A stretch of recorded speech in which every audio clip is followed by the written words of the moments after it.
ஒரு வசனத்தை நாம் எடுத்து வாசிப்போம். எரேமியா தீர்க்கதரிசியின் புஸ்தகம் 29வது அதிகாரத்தில் 11வது வசனத்தை வாசிங்க பார்க்கலாம். நீங்கள் எதிர்பார்த்திருக்கும் முடிவை உங்களுக்கு கொடுக்கும்படிக்கு நான் உங்கள் பேரிலே நினைத்திருக்கிற நினைவுகளை அறிவேன் என்று கர்த்தர் சொல்லுகிறார். இந்த வசனம் எத்தனை பேருங்க புரிஞ்சுது? அது என்ன நினைவுன்றது ரெண்டாவது சொல்றாரு. அது தீமைக்கு இல்லை, அது உனக்கு நல்லதுக்கு தான் நினைச்சிருக்கிறேன்றாரு. அதுக்கு முன்னாடி அந்த வசனம் சொல்லுது பாருங்க, உங்கள் பேரில் வைத்திருக்கிற நினைவுகளை அறிவேன். அடுத்தது சொல்றாரு, நினைவுகள் அறிவேன் என்று கர்த்தர் சொல்லுகிறார். அவைகள் தீமைக்கல்ல, சமாதானத்துக்கு ஏதுவான நினைவுகளே. ஆண்டவர் உன்னை குறித்து ஒரு திட்டமிட்டு வச்சிருக்கிறாராம். இந்த இடத்துல இருக்கிற என் தாய்க்கும் என் தகப்பனுக்கும் அல்லது என்னை சார்ந்திருக்கிறவர்களுக்கு என்னை குறித்துண்டான மதிப்பு, என்னை குறித்ததுண்டான ஒரு மேன்மை தெரியலனாக்கா ஆண்டவர் சொல்கிறாரு, அதை சரியாய் அறிந்திருக்கிற தெய்வம் நான். நம்ம நினைக்கிறேன்ல, என்னை குறித்து கவலையே இல்லைப்பா யாருக்குமே, எனக்கு கரெக்டாக எங்கள் அப்பா அம்மாலாம் பண்ணலை, என்னை கரெக்டாக படிக்க வைக்கலை, எனக்கு எதையுமே சேர்த்து வைக்கலை, எனக்கு கரெக்டாக இந்த பொசிஷனான எனக்கு எந்த ஒரு வேலை வாங்கி கொடுக்கல, எனக்கு இது பண்ணி கொடுக்கல. உங்களுடைய தாய் தகப்பன் உங்களை சார்ந்திருக்கிறவர்கள் கூட அதை மறந்து போகலாம். ஆனால் கர்த்தர் தாயின் கருவில் உருவாகுவதற்கு முன்பதாகவே உங்களை பெயர் சொல்லி அழைத்தவராயிருக்கிற தேவன் ஒரு காலமும் திட்டங்களை மறந்து போவதே இல்லை. ஒரு காலமும் திட்டங்களை மறப்பதில்லை. ஒரு காலம் அந்த திட்டங்களுக்கு எதிராக நிற்பது கிடையாது. நான் உங்களை பார்த்து திருப்பி சேலஞ்ச் பண்ணி சொல்கிறேன், நீங்கள் உங்களை சார்ந்திருக்கிற உங்கள் ஜனங்களுக்கு முன்னாடி நீங்கள் எப்படி இருக்கிறீங்கன்றது எனக்கு தெரியலங்க. ஆனால் நீ எந்த தெய்வத்தினுடைய இரத்தத்தினாலே நீ மீட்கப்பட்டாயோ, எந்த தெய்வத்தினுடைய இரத்தத்தினாலே நீ கழுகப்பட்டாயோ, எந்த தெய்வத்தினுடைய இரத்தத்தினாலே இன்றைக்கு ஆசீர்வாதமாய் இருக்கும்படி அழைக்கப்பட்டாயோ, அந்த தெய்வம் சொல்லுகிறார், உன்னை குறித்துண்டான ஒரு சிறந்த ஒரு திட்டத்தை நான் வைத்திருக்கிறேன். அவைகள் நிறைவேறுகிற வரையிலும் காத்திரு. அது தீமைக்கல்ல, அது நன்மைக்காகவே நான் உனக்கு செய்வேன் என்று சொல்லி கர்த்தர் சொல்லுகிறார். நாம் எதிர்பார்த்து இருக்க சில நேரங்களில் ஒரு வசனம் ரொம்ப அழகாக சொல்லுது. அந்த வசனம் சொல்லுது, நாம் எதிர்பார்த்துற காரியம் இருதயத்தை நோக பண்ணுமா. அந்த காரியம் தாமதிக்கிற போது, அந்த காரியத்திலே நன்மை நடப்பதற்கு தள்ளி போகிற போது அது என்ன பண்ணுமா, இருதயத்தை நோக பண்ணுமா, இருதயத்தை உடைக்குமா. ஆனால் நீ எதிர்பார்க்கிற காரியம் உன் வாழ்க்கையில் நடக்க ஆரம்பிக்கிற போது அது எப்படி இருக்குனாக்கா, ஔஷதத்தை போல தேனை காட்டிலும் மிருதுவாய் இருக்குமா. ராமேன் சொல்லுங்க பார்க்கலாம்.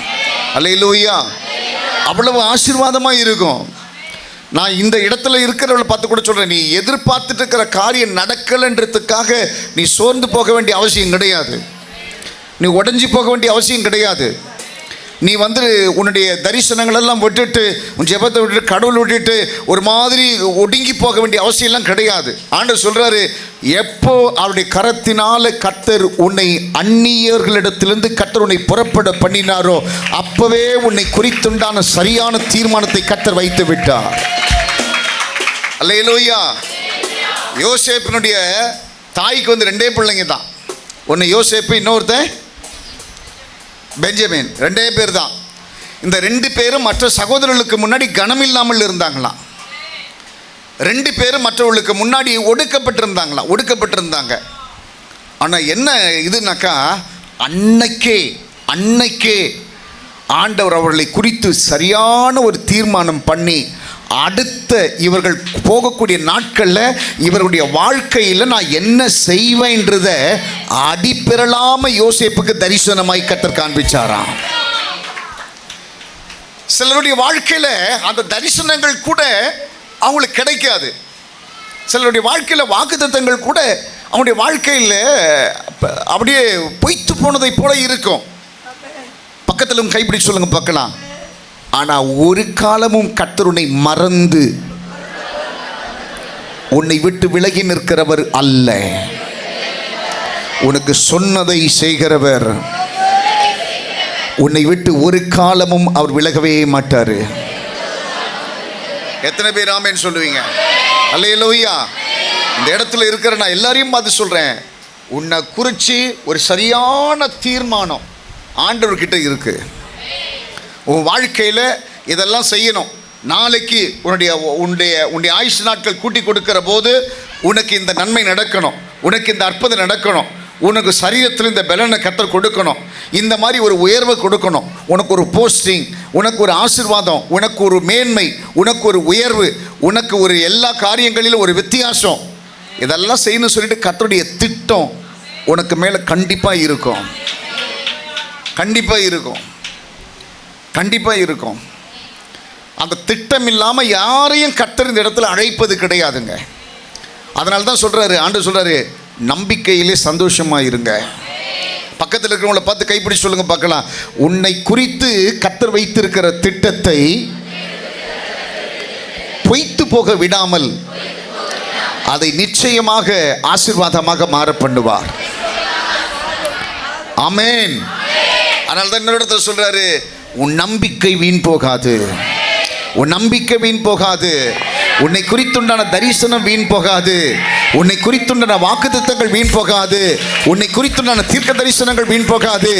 எத்தனை பேர் உனக்கு விரோதமாக எதிர்த்து நின்றாலும் சரி, அவர்களுக்கு மத்தியிலே உன்னை குறித்துண்டான தரிசனத்தை வைத்திருக்கிறவர் வாக்கு மாறாதவர். வாக்கு மாறாதவர். வாக்கு மாறாதவர். அவருடைய செய்கைகளுக்கு அளவே கிடையாது. அவ்வளோ மகிமையான காரியத்தை கர்த்தர் செய்வார். அந்த இடத்துல இன்னொரு இடத்துல சொல்கிறார், அழகாக சொல்கிறார். வாசிங்க பார்க்கலாம். ஏசாயா 14ஆம் அதிகாரத்தில் 27வது வசனத்தை வாசிங்க பார்க்கலாம். சேனைகளின் கர்த்தர், சேனைகளின் கர்த்தர் இப்படி நிர்ணயித்திருக்கிறார், இப்படி நிர்ணயித்திருக்கிறார். யார் அதை வியர்த்தமாக்குவான்? யார் அதை வியர்த்தமாக்குவான்? இந்த வார்த்தை கொஞ்சம் கவனிங்க பார்க்கலாம். எனக்கு மேலே ஆண்டவர் இந்த நினைவுகளை வச்சிருக்கிறாரு.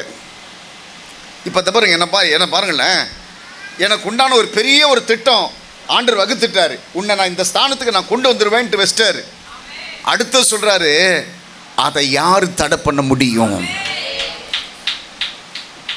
அதை யார் தடை பண்ண முடியும்? நீ உனக்கு பிரச்சனைக்குரிய காரியங்களையே நீ பார்த்துட்டு இருக்கிற, உன்னை தடை பண்ணக்கூடிய காரியத்தையே பார்த்துட்டு இருக்கிற, உன் பலகீனத்தையே பார்த்துட்டு இருக்கிற, உன்கிட்ட இருக்கிற இயலாததையே பார்த்துட்டு இருக்கிற, உங்ககிட்ட இல்லாததையே நீ பார்த்துட்டு இருக்க. இதை வச்சு என்னால் எப்படி என்ன பண்ண முடியும்? இதை வச்சு என்னால் எப்படி உயர முடியும்? இதை வச்சு என்னால் அடுத்த நிலைக்கு எப்படி போக முடியும்? இதை வச்சு அடுத்த காரியங்களை எப்படி என்னால் செய்ய முடியும்னு சொல்லி யோசிச்சுட்டு இருக்கிற. அலையை சொல்லுங்க பார்க்கலாம். ஆண்டவர் சொல்கிறாரு, உனக்கு என்ன காரியத்தை செய்யணும் சொல்லி ஒருத்தர் நினச்சிருக்கிறாரு. அதை இந்த சந்தர்ப்பங்கள் தடை பண்ண முடியுமா? அதை இந்த மந்திரக்கட்டுகள் தடை பண்ண முடியுமா? அதை இந்த பொய்யின் ஆவிகள் தடை பண்ண முடியுமா? இந்த மனுஷ கூட்டங்கள் எல்லாம் அதை தடை பண்ண முடியுமா? இந்த பேய்கள் எல்லாம் தடை பண்ண முடியும்? முடியவே முடியாது. முடியவே முடியாது. ஆண்டவருக்கு என்ன ஒரு ஆசை என்ன தெரியுமாங்க? ஒரு நல்ல ஒரு தாயினுடைய ஆசை என்ன தெரியுமா? பிள்ளைய நல்லா குளிக்க வச்சு நல்ல புது ட்ரெஸ் எல்லாம் போட்டு அதுக்கு நல்ல மேக்கப்லாம் பண்ணி அது முன்னாடி பின்னாடியும் பார்த்து அந்த குழந்தைய பார்த்து 4 பேர் சிரிக்கிறாங்களா, 4 பேர் அந்த பிள்ளைய பார்த்துட்டு நல்ல கவர்ச்சிகரமாக இருக்கிறாங்களா, அந்த பிள்ளை எப்படி அவங்க பார்க்குறாங்கன்றதெல்லாம் ரசிச்சுட்டே இருப்பாங்க. அது மாதிரி தான் நீ ஆராதிக்கிற தெய்வம் கூட. இந்த உலகத்தில் உன்னை அழகுபடுத்தி கொண்டு வந்து நிறுத்திட்டு எல்லாரும் மெச்சி கொள்ளக்கூடிய அளவுக்கு உன்னை ஆசீர்வதிக்கணும்னு நினைக்கிறதாங்க எங்கள் இயேசுனுடைய கிருபை, தயவு. அதுதான் அவருடைய எண்ணம். உன்னை குறித்து வேற எதுவும் தப்பா நினைக்கல. அவரு உன்னை குறித்து அவர் தப்பா நினைக்கல. வசனம் சொல்லுது, பிசாசு நாள்தோறும் தன்னுடைய சிந்தனையில் தீமையானவைகளே நினைக்கிறானா. இவனை எப்படி கெடுக்கலாம், இவனை எப்படி உடைக்கலாம், இவன் வாழ்க்கை எப்படி பிரிக்கலாம், இவன் சந்தோஷத்தை எப்படி கெடுக்கலாம், இவனுக்கு கொடுத்த ஆசீர்வாதத்தெல்லாம் எப்படி திருடலாம், இதையே தான் கண்டினியூஸாக நினச்சிட்டே இருப்பானா. ஆனால் ஆண்டவர் சொல்கிறாரு, இவைகளெல்லாம் தாண்டி உன்னை எப்படி ஆசீர்வாதமாக வைக்கிறது, உன்னை எப்படி உயர்வாக வைக்கிறது, உனக்கு எப்படி நன்மை செய்கிறது, உன்னுடைய யுத்தங்களை எப்படி நீ கடந்து வருவது, உன்னுடைய பாடுகளை நீ எப்படி கடந்து வருவது.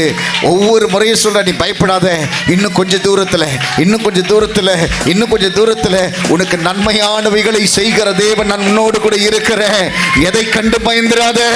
உன் தேவனாகிய கர்த்தர் கொடுத்த வாக்குகளை, கொடுத்த தீர்க்க தரிசனங்களை, கொடுத்த நினைவுகளை, அவருடைய இருதயத்தில் இருக்கக்கூடியவைகளில் நினைவு கூர்ந்திருக்கிறார். அல்லேலூயா. எடுத்து வாசி பாருங்க. பிரசங்கியின் புஸ்தகம் 3ஆம் அதிகாரத்தில் 11வது வசனம் சொல்லுது. இந்த வசனம் எல்லாருக்கும் பிடிச்ச வசனம்.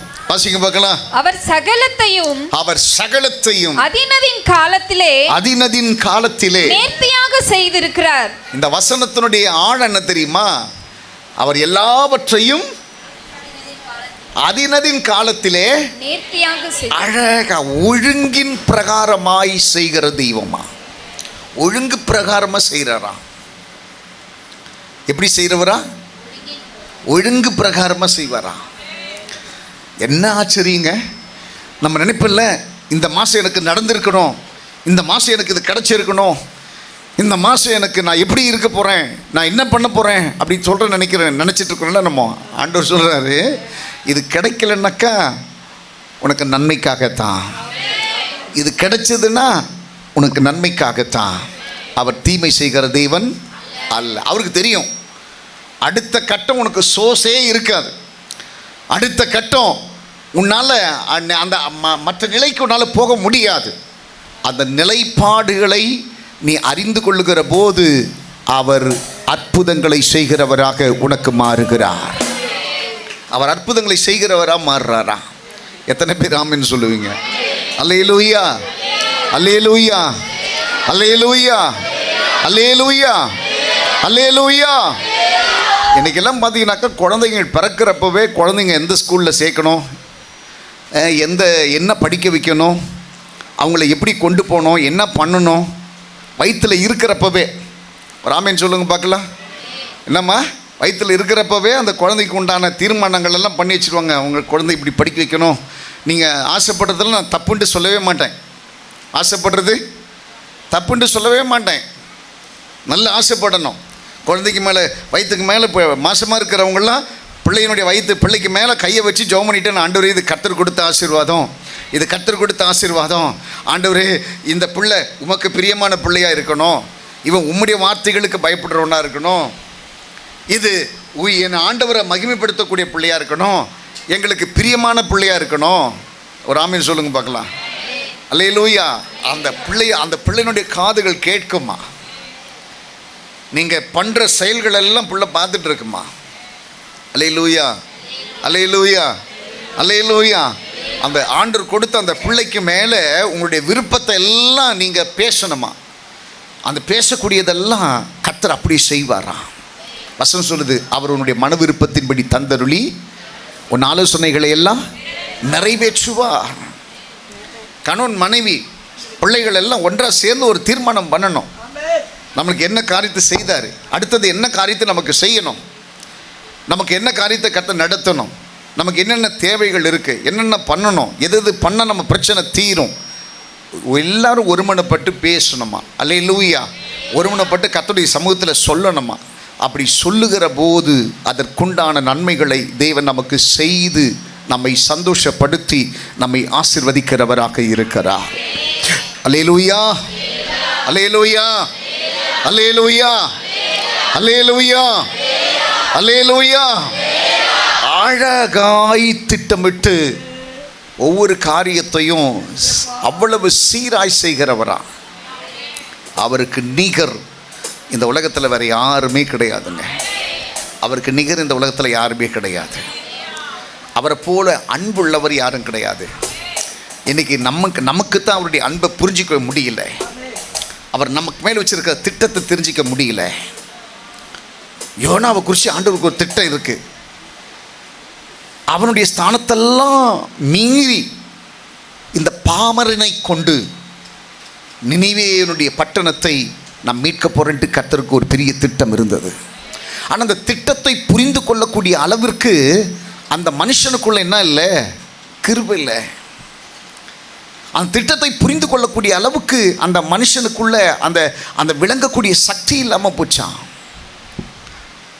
அந்த தேவனுடைய திட்டத்தை அவன் நிராகரிச்சுட்டு அவன் ஓட நினைக்கிறான். இப்போ நான் உங்களை கூட சொல்கிறேன், உங்களுக்கு மேலே ஒரு பெரிய திட்டத்தை கர்த்தர் வச்சிருக்கிறாரு.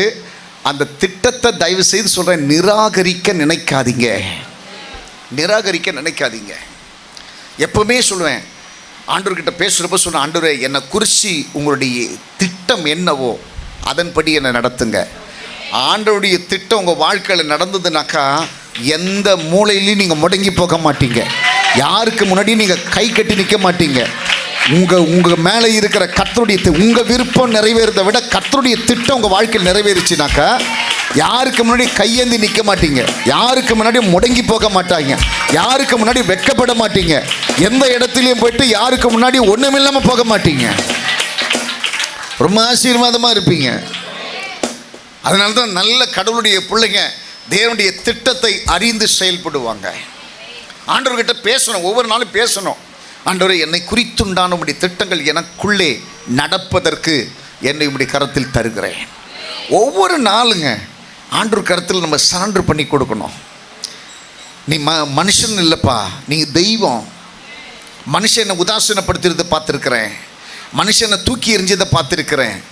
மனுஷனுடைய பார்வை நான் ஆகாதவனை போல இருந்திருக்கிறேன். மனுஷனுடைய பார்வையில் நான் உடைக்கப்பட்டிருக்கிறேன். மனுஷனுடைய பார்வையில் ஒரு பூச்சியமாக மாறி போயிட்டேன். ஆனால் மனுஷனுடைய பார்வை போல அல்ல, உம்முடைய பார்வையில் நான் விலையேற பெற்றவன். அதனால தான் வசனம் சொல்லுது, ஆகாதென்று தள்ளின இந்த கல்லை, மனுஷன் தள்ளின இந்த கல்லை தேவன் மூளைக்கு தலைக்கல்லாக கர்த்தர் மாற்றினாரா? எத்தனை பேர் ஆமென் சொல்ல முடியும்?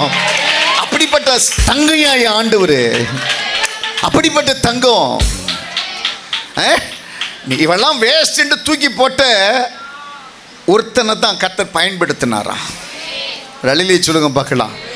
அல்லேலூயா. பல லட்சம் பேரை மோசே வழி நடத்தினானா. அந்த மோசேனுடைய குவாலிட்டி என்ன தெரியுமா? திக்கு நான் உள்ளவன். திக்கி திக்கி பேசுவானா. ஒரு குவாலிட்டி கிடையாது, ஒரு குவாலிட்டி கிடையாது. அத்தனை லட்சம் ஜனங்களை நடத்துறதுக்கு அளவுக்கு ஒரு ராஜரீகம் கிடையாது. அவங்க மாமா மோசே பார்க்க வராரு. எதனால தெரியுமா பார்க்க வந்தாரு?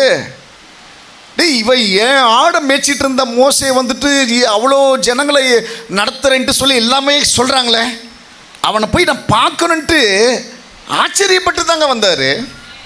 தெரியுமா உங்களுக்கு? மாப்பிள்ளை கஷ்டப்படுறேன்ட்டு சொல்லி வரல. என்கிட்ட ஆடு மேய்ச்சிட்டு இருந்த மோசே யாரு? ஒரு திக்குனா உள்ளவன். திக்குனா உள்ளவன், ஒரு அன்குவாலிட்டி இல்லாதவன், குவாலிட்டி இல்லாதவன். அவனுக்கிட்ட எந்த திறமை கிடையாது. அவரு பயந்தாங்கொழி. அந்த மோசே இவ்வளோ பெரிய ஜனங்களை நடத்திட்டு இருக்கிறான். இது அவன் காதுகளில் கேட்க படுகிற போது நம்ப முடியாமல் தான் அதை பார்வையிடுவதற்காக வரான். ஆனால் இங்கே பார்த்தா எந்த மோசே திக்கு வாயினா இருந்தானோ அந்த மோசே சரளமாக பேசிகிட்டு இருக்கிறான். கடைசியில் என்ன தெரியுமா சொன்னார்?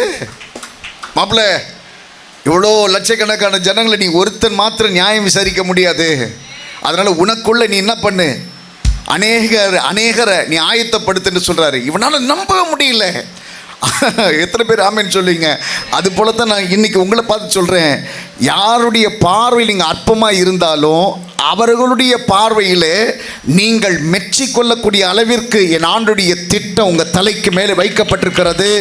அதை நடக்கிற வரையிலும் தான் உனக்கு எல்லாமே. நடக்க ஆரம்பிச்சிச்சுனாக்கா ஆச்சரியம் காத்துட்ருக்கோம். ஆச்சரியம் காத்துட்ருக்கோம். ஆச்சரியம் காத்துட்ருக்கோம். உன்னை சார்ந்து இருக்கிறவர்களே உன்னை பார்த்து அப்படியே மொச்சு கொள்ளுவாங்க. அந்த ஆளா இது, அந்த நபரா இது? ராமேர் சொல்லுங்க பார்க்கலாம். அவரே தான், அவரே தான், அந்த தெய்வத்தினுடைய பிள்ளை தான். ராமேர் சொல்லுங்க பார்க்கலாம். அவனுடைய குவாலிட்டியை மாற்றிட்டார் ஆண்டவர். அவனுடைய குவாலிட்டியை மாற்றிட்டாரு. ஒருத்தனை பார்த்து பயந்து வந்தவன் இன்னைக்கு பல லட்சம் பேருக்கு சவால் விடக்கூடிய தைரியத்தை கர்த்தர் அவனுக்கு தந்தார். எவ்வளோ பெரிய ஆச்சரியங்க, எவ்வளோ பெரிய ஆச்சரியம். காரணம் கர்த்தர் இந்த மனுஷனோடு கூட இருந்தார். இவனுக்கு மேலே இருக்கிற திட்டத்தை விளங்கி கொண்டார். இவனுக்கு மேலே இருக்கிற திட்டங்களை விளங்கி கொண்டார். ராமேன்னு சொல்லுங்க பார்க்கலாம். அந்த திட்டத்தை விளங்கி கொள்றது தான் கஷ்டம். ஆண்டவர் சொல்றாரு, உன்னை கொண்டு ஒரு பெரிய கூட்டத்தை நான் நடத்த போறேன் சொல்றாரு. உடனே இவன் சொல்றான் என்னால முடியாது, நான் என்ன பண்ண முடியும்ன்றான். ஆனா அவர் சொல்றாரு, இல்லை உன்னை கொண்டு தான் அந்த காரியத்தை செய்வேன். சில நேரங்களில் ஆண்டவர் செய்கிற காரியம் நமக்கே பிரமிப்பாக இருக்கும், நமக்கே ஆச்சரியமாக இருக்கும். நானா இருக்காதுப்பா, என் பேரில் இருக்காதுப்பா. எனக்கா? உனக்கு தான் அந்த உயர்வை கர்த்தர் கொடுக்க போகிறாரு. உனக்கு தான் அந்த ஆசீர்வாதத்தை கர்த்தர் கொடுக்க போகிறாரு. உன் கட்டை தான் கர்த்தர் உடைக்க போகிறாரு. உன் கற்பத்தை தான் கர்த்தர் திறக்க போகிறாரு. நீ இல்லை, உனக்கு தான் கர்த்தர் நன்மை செய்ய போகிறாரு. உன் வாதில தான் கர்த்தர் திறக்க போகிறாரு. உன் கூட தான் அற்புதம் செய்ய போகிறாரு. உனக்குண்டானவைகள் தான் வெளிப்பட போகிறது. இதுவரையிலே என் லைஃப் எப்படி போச்சுலாம் தெரியாதுங்க. ஆனால் இன்னைக்கு நான் சொல்கிறேன், என்னை குறித்து சரியான ஒரு காரியத்தை அவருடைய சிந்தனையிலே கர்த்தர் வச்சிருக்கிறாரு. மோசை குறித்துண்டான சரியான சிந்தனை எங்கே திரும்ப கிடச்சிது? மலைக்கு மேலே கிடச்சிதான். ஆண்டவர் சொல்ற, இந்த மலைக்கு மேலே இருக்கிற உங்களை பார்த்து கர்த்தர் சொல்லுகிறார், உன்னுடைய திட்டங்களை நான் வெளிப்பட பண்ணி உன்னை குறித்துண்டான நினைவுகளை அறிந்திருக்கிற கர்த்தர் நான். அந்த பாதையிலே சரியாய் உன்னை நடத்தி கொண்டு போகிறதற்கு உன் மேலே கிருபையாய் இருப்பேன். எத்தனை பேர் ஆமேன்னு சொல்லுவீங்க? அல்லேலூயா. ஆண்டவர் மேலே ஒரே ஒரு நம்பிக்கை மட்டும் வைங்க. ஏங்க, எல்லாத்தையும் அவர் பர்ஃபெக்டாக செய்வார். எந்த இடத்துலையும் அவரை விட்டு கொடுத்துடாதீங்க. எந்த இடத்துலையும் அவரை மிஸ்யூஸ் பண்ணிடாதீங்க. எந்த இடத்துலையும் அவருடைய வல்லமையை பரிசோதிக்காதீங்க. ஒரே ஒரு வார்த்தை மட்டும் சொல்லுங்க, அவர் எல்லாத்தையும் சரியாக செய்வார். அவர்கிட்ட எந்த பிரச்சனையும் கிடையாது. அவர் கரெக்டாக பார்த்துப்பார் எல்லாத்தையும். ஒரு ஆமீன் சொல்லுங்க பார்க்கலாம். நான் ஏற்கனவே உங்ககிட்ட சொல்லியிருக்கிறேன், எவ்வளோ குடும்பத்தில் வறுமை, எவ்வளோ பிரச்சனைகள், எவ்வளோ கலக்கம் இருந்தாலும் சரி, பிள்ளைகளுக்கு என்ன தெரியாது? அந்த கஷ்டம், அந்த வறுமை, அந்த கண்ணீர்லாம் தெரியாது. பிள்ளைகளுடைய நம்பிக்கைலாம் யார் பேரில் இருக்கும்? அப்பா பேர்லேயும் அம்மா பேர்லேயும் இருக்கும்.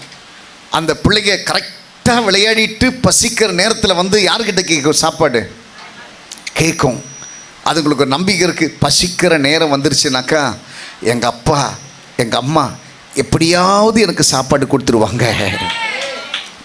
அந்த பிள்ளை அந்த ஏற்ற நேரத்துக்காக காத்து இருக்குது. இன்னைக்கு உங்களை பார்த்து கர்த்தர் சொல்றாரு, உங்களுக்குண்டான நேரத்திற்காக காத்திருங்கள், அது உங்களுக்கு ஜெயமாய் மாறும் என்று சொல்லி கர்த்தர் சொல்லுகிறார். காத்திருங்க. எனக்குண்டான திட்டம் வடிவமைக்கப்பட்டிருக்கிற அந்த திட்டத்திற்கு மேலே பொறுமையாயிருங்க. எல்லா காரியத்தையும் கர்த்தர் வாய்க்க பண்ணுவார். அவருடைய கிரியைகளுக்கு முடிவில்லை. உன் மேலே அவர் வச்சிருக்கிற அன்புக்கு முடிவில்லை. அது ரொம்ப ஆசீர்வாதமாக இருக்கும். அதுக்கு முடிவே கிடையாதுங்க. ராமன் சொல்லுங்க பார்க்கலாம். அல்லேலூயா. ஆளுகிட்ட கேட்கும்போது கேட்கணும், என்னை குறித்து உங்கள் திட்டம் என்னப்பா? பிளானே இல்லாமல் வாழ்ந்துட்டு இருக்கிறேன்ப்பா, ஒரு முடிவே இல்லாமல் என் வாழ்க்கை ஓடிட்டு இருக்குதுப்பா. எனக்கு உங்கள் கண்களில் இரக்கம் வேணும்ப்பா. உங்களுடைய கண்கள் எனக்கு இரக்கம் வேணும்ப்பா. என் பாதையில் ஒரு மாற்றம் வேணும்ப்பா. என்னை ஒடுக்கிற ஜனங்களுக்கு முன்னாடி எனக்கு ஒரு மாறுதல் வேணும்ப்பா. என்னை கண்ணோக்கி பாருங்கப்பா, எனக்கு உதவி செய்யுங்கப்பா அப்படின்னு நீ கேட்டனாக்கா நிச்சயமான ஒரு மாற்றத்தை கர்த்தர் உங்களுக்கு செய்வார். எல்லாம் அப்படி கண்ணை மூடுங்க பார்க்கலாம்.